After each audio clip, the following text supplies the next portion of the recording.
Bonsoir à tous, donc nous continuons cette introduction aux 39 Mélachot de Shabbat, aux 39 travaux de Shabbat, et dans cette séance, j'aimerais qu'on étudie, qu'on approfondisse un peu plus ensemble la notion de Melechet Machashevet, de travail pensé. On avait vu la dernière fois que le Tana, dans Masechet Shabbat, Perek Zayin Mishnah Bet, donc la deuxième Mishnah du 7e Perek, énumérait toutes les 39 Avot Melachot, les 39 chefs de travaux, archétypes de travaux qui servaient à la construction du Mishkan. On avait vu que la Torah interdisait de poursuivre les travaux du Mishkan pendant Shabbat. Et on avait dit aussi que ces 39 travaux, ces travaux du Mishkan n'étaient que des archétypes qui permettait de classer en réalité tous les travaux possibles qui seraient interdits le Shabbat. Donc, ce qui est surprenant, c'est que le Tana, quand il énumère ces 39 travaux, il ne dit pas « voici les 39 travaux interdits le Shabbat », mais il dit « voici 40 moins 1 Melachot, les 40 moins 1 Avot Melachot de Shabbat ». Alors pourquoi nous obliger à faire cette soustraction? Pourquoi ne pas dire tout simplement voici les 39 travaux? Pourquoi 40 moins 1? Alors, j'ai entendu une très belle explication à ce sujet qui consiste à dire que le Tana, en réalité, veut nous enseigner qu'il y a une 40e Melacha. Il y a encore un 40e travail, mais que ce travail n'est pas à notre portée. C'est pour ça qu'il dit il y en a 40, mais il y en a une qu'on ne pourra jamais faire. Et en fait, le 40e travail, la 40e Melacha, c'est celle qui n'appartient qu'au Créateur lui-même, au Créateur Baruch Hu. Donc, c'est la Melacha de Boré, créer. Alors, ça peut paraître une jolie dracha, ça peut paraître un joli mot, mais en réalité, ça a même des implications dans la halacha. Si on dit que Boré, c'est une Melacha, mais elle ne fait pas partie des 39, mais quand tu dis Arbaim Chaserachat, c'est que oui, en réalité, il y a 40 Melachot, mais il y a une Melacha qui ne nous appartient pas, c'est celle du Créateur. C'est Boré créé. Et pourquoi je dis qu'il y a une conséquence dans l'halakha? Parce qu'il y a une règle dans les halakhot de Shabbat qui consiste à dire qu'on ne doit pas, pendant Shabbat, écraser de la glace pour en faire de l'eau. Et quel est le problème d'écraser de la glace pour en faire de l'eau? Alors il y a plusieurs façons de voir cette interdiction dans les Rishonim. Tout le monde est d'accord que c'est un interdit des Rabbanan, c'est pas un interdit de la Torah. Mais pourquoi c'est interdit? Alors Rashi, et c'est ça qui est intéressant, Rashi lui dit parce que chez Domé les Boré, il a l'air de créer chez Boré Maïm Halalou. Il est en train de créer cette eau-là. Donc, créer de l'eau. Mais on n'a pas vu que créer, c'est une mélacha.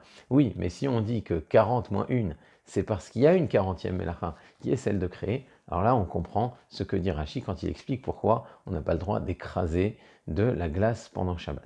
Alors d'autres vont dire c'est parce que j'ai l'air de presser, comme on n'a pas le droit de presser des fruits, alors on n'a pas le droit d'écraser la glace, c'est l'opinion du Ran notamment, mais cette vue de Rashi, cette façon de Rashi d'expliquer que ça ressemble à créer et que créer c'est une mélacha aussi, eh bien ça va dans le sens de cette dracha.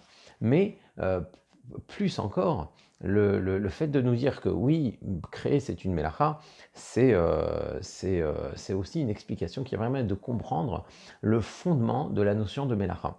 La notion de mélacha, comme on l'a dit à la fin de la précédente vidéo, c'est un exercice de créativité. Asot bechot melechet machashevet. Pour le Mishkan, Hachem demande à Moshe Rabbeinu de désigner les artisans qui vont se charger des travaux, qui sont capables et qui savent l'Arasot bechol melechet machashevet, faire les travaux de pensée et d'ingénierie qui permettront de construire le Mishkan. En fait, Machashevet, c'est quoi le Machashava? Machashava, une pensée, c'est pas qu'une pensée, c'est un projet. Ça évoque la notion de projet. Comme le dit le Rav Shlomo Halevi Al-Kabetz dans le très célèbre piout du Lechadodi, sauf Marasé, Bemarshava Techila. L'aboutissement d'un acte, un acte est l'aboutissement d'une Mahashava, est l'aboutissement d'un projet. S'il y a eu une action, s'il y a eu un Marasé, Bemarshava Techila, c'est qu'il y a eu une pensée au début, il y a eu un projet au début. Donc en philosophie d'ailleurs, on apprend en terminale, pour le peu qui me reste de ce que j'ai appris de mes cours de philo, c'est que la définition, la spécificité du travail de l'humain, on l'apprenait au nom de Karl Marx. La spécificité du travail de l'homme, c'est qu'il a la possibilité d'imaginer, de voir l'objet qu'il veut créer dans son imagination avant de le réaliser. Donc ça, c'est vraiment la Mahashava, c'est vraiment le projet qui fait la Melacha, qui fait le travail. Alors peut-être que ça vient, c'est peut-être la judéité de Karl Marx qui l'a fait dire ça. En tout cas, Rav Shlomo Halevi Alkabetz l'avait dit quelques siècles avant, 2 siècles avant, 3 siècles avant, même plus, sauf Maaseh, B'Machashava Techila. Et la Torah le disait même bien avant. Donc c'est vrai pour un homme libre. Hein. Un homme libre, oui, lui, il imagine son travail, il imagine ce qu'il va faire, il a un projet et il le réalise.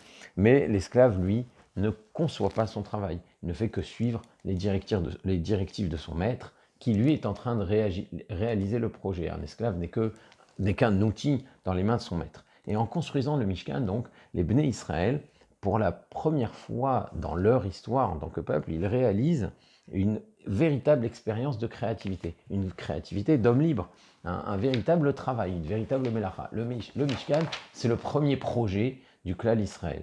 Donc ils imaginent le Mishkan avant de le réaliser, ils voient les plans transmis par Moshe Rabbeinu, et là, librement, ils offrent les matériaux nécessaires à sa construction, ils se dévouent pour aller le construire, donc c'est un exercice libre de Melacha, un véritable exercice de Melacha, et là, il ressemble au Créateur qui librement décide de créer son monde. Donc, la construction du Mishkan, c'est pas seulement un projet qui nous permet de classer les Melachot, c'est vraiment le premier exercice de créativité libre qui fait ressembler au Créateur qu'a expérimenté le clan Israël. Alors, c'est vrai qu'en créant, on ressemble au Boré, on ressemble à Dieu, mais on ressemble au Créateur, mais créer, ça comporte un risque aussi. Et oui, parce que si on crée et qu'on oublie qu'il y a un Créateur au-dessus de soi, on peut tomber dans l'erreur des Bnei Israël. Les Bnei Israël aussi, à un moment donné, ils ont voulu créer, mais ils ont oublié qu'il y avait un Créateur, et ils sont tombés dans l'erreur du Egel Hazav, du veau d'or. D'ailleurs, ce qui est très intéressant, c'est que dans ce dernier passage du Sefer Shemot, vous avez d'abord le passage du Mishkan, donc tous les plans du Mishkan qui sont donnés à Moshe Rabbeinu. Ensuite, le passage du Shabbat, où Hachem dit, attention, c'est vrai qu'il y a la création du Mishkan, mais vous respecterez le Shabbat. Et ensuite, il y a le passage du veau d'or, il y a le pénible passage du veau d'or. Quand Moshe Rabbeinu parvient à obtenir le pardon pour le veau d'or, il rappelle le Shabbat au Bnei Israël, et là, on se met à construire le Mishkan. On a l'air de dire que le Mishkan avec le Shabbat, c'est ce qui permet d'éviter la faute du veau d'or, la faute du Egel Hazav. C'est quoi le Egel Hazav? C'est justement laisser sa créativité partir sans aucun contrôle et sans aucun frein. Donc, le Shabbat, il est là pour nous dire que un jour dans la semaine, on va laisser sa créativité de côté, on va laisser ses projets de côté, et on va se rappeler qu'il y a un créateur aussi de nous, qui lui aussi a un grand projet quand il crée ce monde.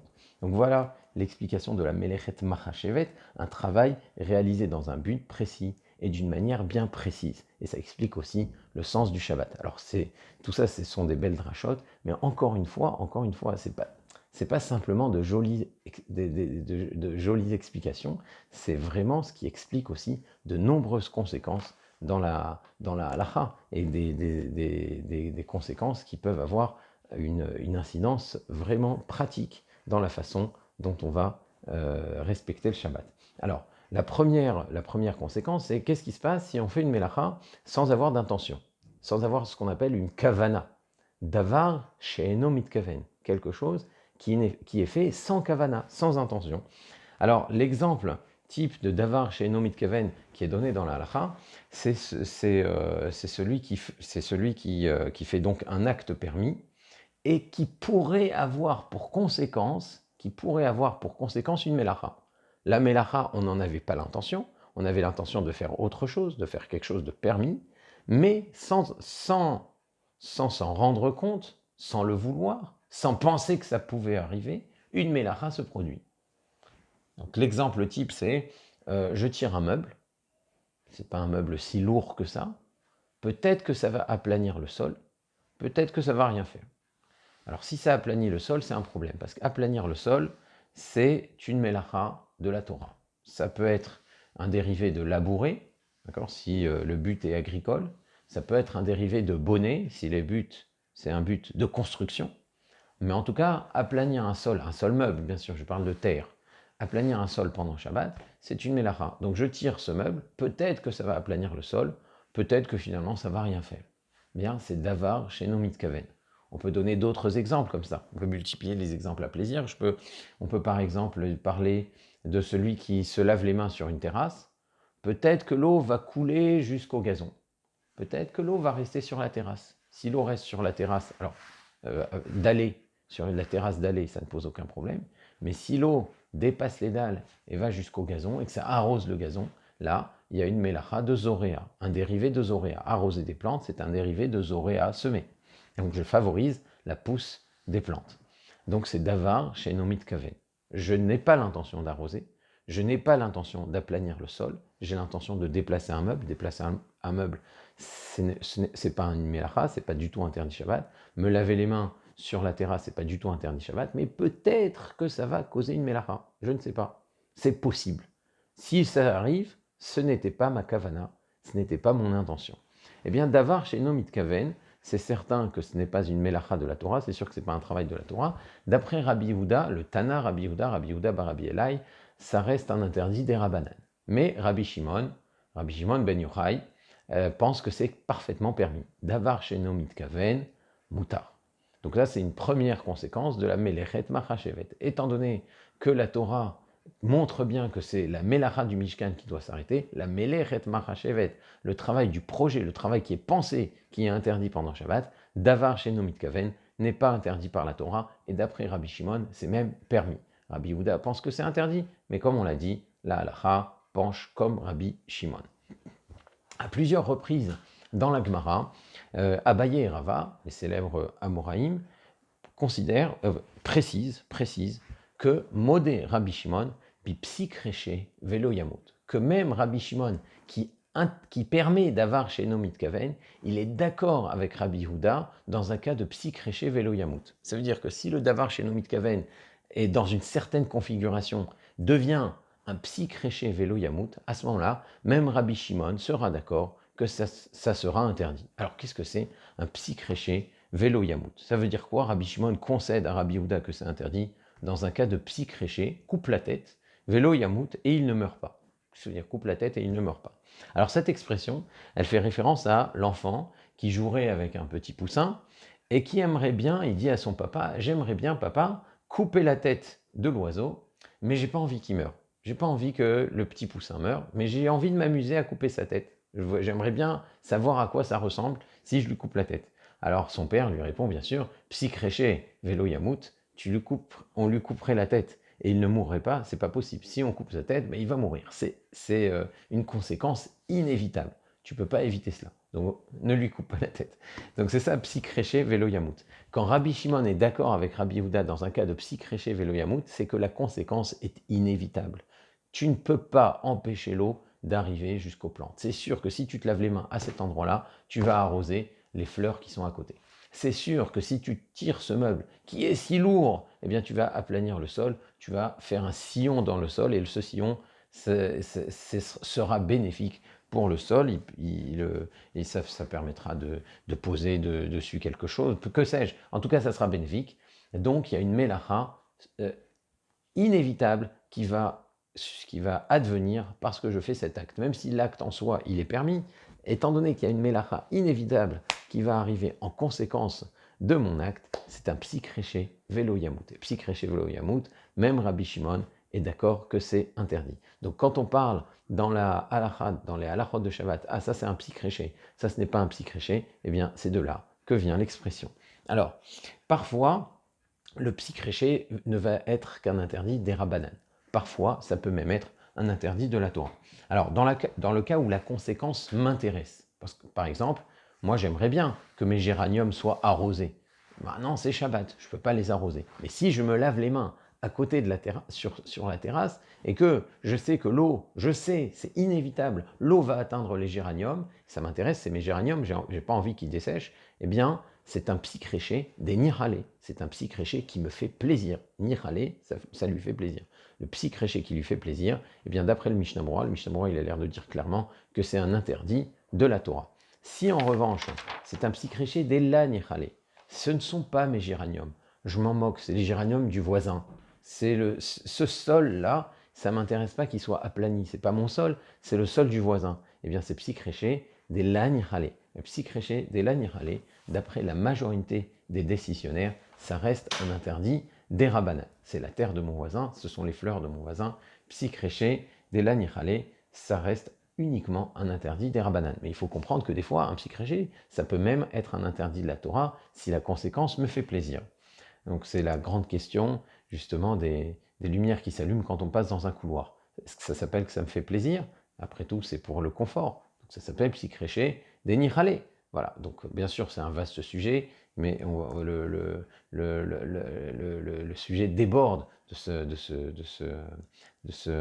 comment dire, de notre cadre, mais ça serait bien qu'on se concentre sur ce sujet à un autre moment. En tout cas, c'est ça la notion de psychréché des nihale. Quand c'est un psychréché qui me fait plaisir, là c'est beaucoup plus grave, beaucoup plus problématique de le permettre. Alors dans un cas de psychréché des lanichale, ça ne m'intéresse pas, ça n'a aucune conséquence pour moi. Dans ce cas, pour la plupart des décisionnaires, c'est un interdit des rabbanan. Alors il y a le Harour Rabbi Nathan de Rome qui a une position un peu plus permissive à ce sujet, mais c'est ce qu'on appelle une shita tirhit, c'est dara tirhit, c'est une vue minoritaire, et donc on ne peut pas s'appuyer que sur lui pour autoriser certaines actions. Une autre conséquence de la notion de Melechet Machashevet, c'est la notion de Melacha Shena Tzricha Legufa. Il y a aussi la notion de Mit Asek, la notion de Shinouy et la notion de Mekalkel. Toutes ces notions-là, Bezrat Hashem, on les verra dans une prochaine vidéo et on s'attardera sur la notion de Psikréché d'Elo Nichale ou Psikréché de Nichale. Est-ce que faire un Psikréché, c'est un problème pour une Melacha des Rabbanen, pour quelque chose qui est interdit par les Chachamim, ou bien quand c'est un psychréché avec quelque chose qui est interdit midé rabanan, ça ne pose pas de problème. Donc on verra ça Bezrat Hashem la prochaine fois et on conclura ainsi notre introduction aux 39 Melachot des Rabbanan. Si vous avez une question sur le sujet qu'on a développé aujourd'hui, n'hésitez pas à la poser sur le fil de la discussion. Et d'ici là, je vous dis à très bientôt. Au revoir.